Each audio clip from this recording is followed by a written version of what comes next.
Sparky is a great dog, a great friend. The best dog a kid could have. When you lose someone you love, they never really leave you. He'll always be in your heart. I don't want him in my heart. I want him here with me. The nervous system is just wires and cables. Even after death, the muscles respond to electricity.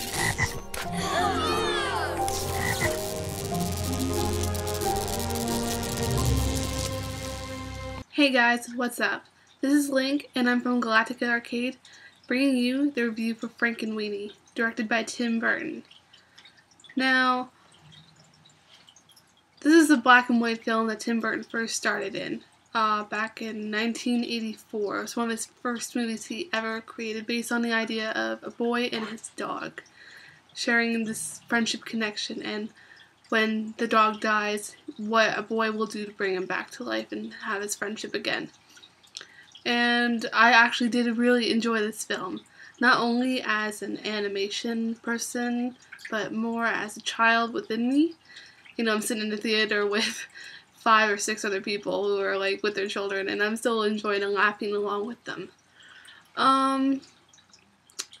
Well, we're talking about Tim Burton here, so obviously we're having Danny Elfman here.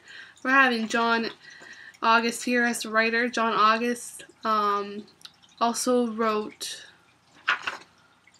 Corpse Bride and Dark Shadows. I have a little cheat sheet right here. Shh, I'm not supposed to tell you that.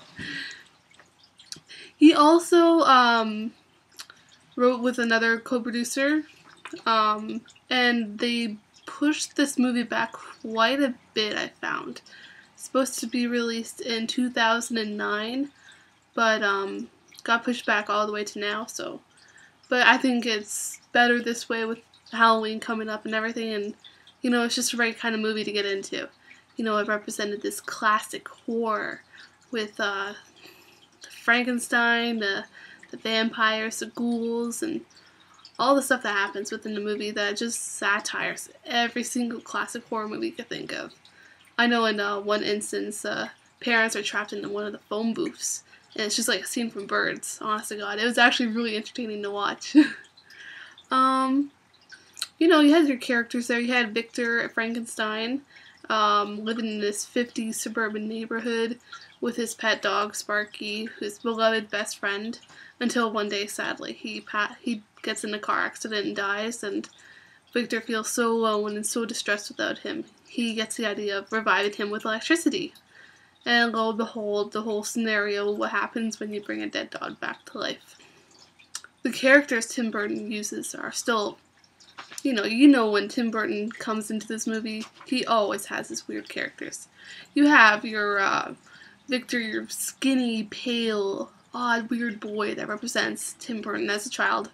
You have the father and the mother, very normal, very seemingly stereotypical parents from the 50s. Your strong, sport-demanding father and your kind mother that always bakes cookies for you. Not like I ever had a mom that baked cookies with me. No, wait, she did peanut butter cookies. They're actually really good.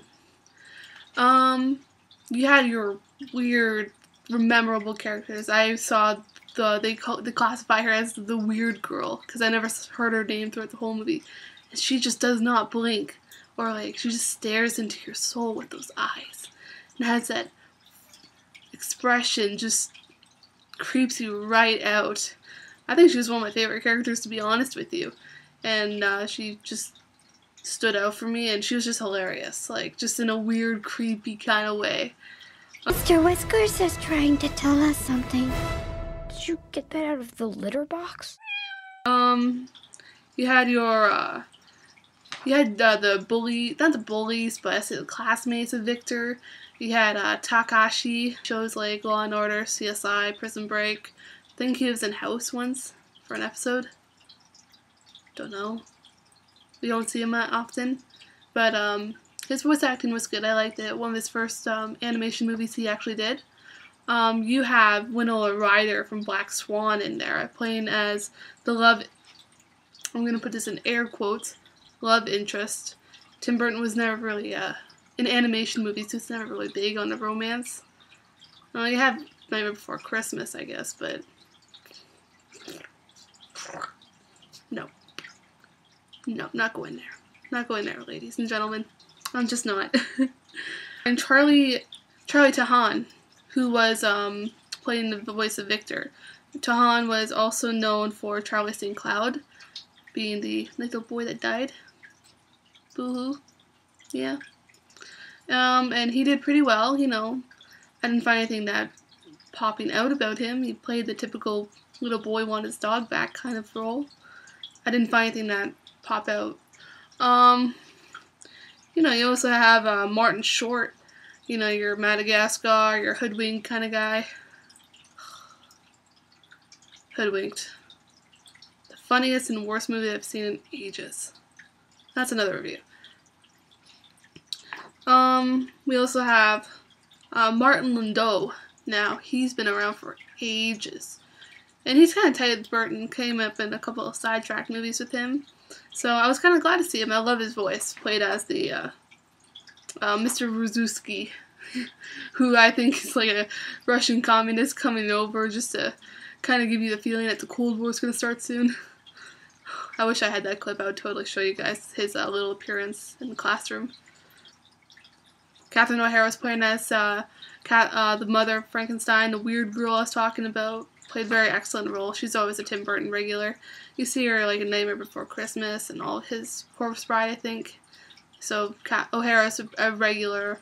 You know, you have Danny Elfman, O'Hara. I think the animation was amazing, incredible, and this, you know, stop motion takes so much time to make and so much passion to do it. You have to move each individual piece and snap in. Oh my god, it's just like you see like Nightmare Before Christmas, Corpse Bride. I even go with Chicken Run. Chicken Run was an alright movie. But you have Coraline with their stop motion, and it's just, I like them. Like I personally enjoy those types of movies, and I personally enjoy Tim Burton just going back to the old school black and white, showing us a little taste of, hey, we don't need all the fancy schmancy jump scare, sinister, paranormal activities just to entertain us. We can use classic stuff too. It was a really followed through. The script was written really well. Everything followed through very consistently, very quick paced. You know, you didn't have any time you were bored sitting there saying, what are they doing? They were always quick jumping. And you know what? I found that was one of their flaws. You know, the ending just came way too abrupt, and it felt like they were just rushing through the ending and the climax a little bit too much. And it didn't help that it was just like one of those stereotypical endings. I personally thought they could have twisted a bit more. Like, I know Tim Burton's not the one for a twisted ending, but I don't know. Just felt like the moral of the story got lost at the end of the story, where even though you lost your best friend or your dog or you're someone that you love and cherish so much, they're always with you in your heart, and you should never bring them back to life. Because that's how you make zombies. And I'm not ready for a zombie apocalypse. No, sir. Not ready.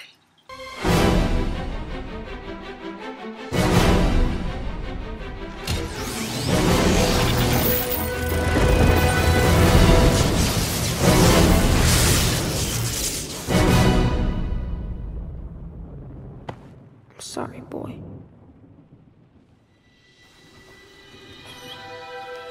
Sparky! I can't believe it! I can fix that. Okay, that's the end of my review. Great animation, great directing, great music. Could have used better story plot. Voice acting could have been a little bit better. Expressions on the minor characters could have helped out with the major characters to express and interact with them.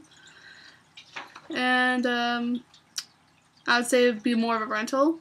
You know, go see it at the theater if you want to spend $12 or $15, whatever it is to see. You know, but just pop it out when it comes on video. Grab a bowl of popcorn right before Halloween and pop it in and watch it, and you'll have a great time. I assure you on that. Alright, that's a wrap. I'm Link, and I'm from Galactic Arcade. This is Frankenweenie, good for the kids. Great for the animation geeks, okay for the adults, not worth in theaters, and for God's sake, stop seeing it in 3D. I'm Link, and I'm logging out. Oh my. I need your help. I asked him first. My problem bigger. Yeah, he's right.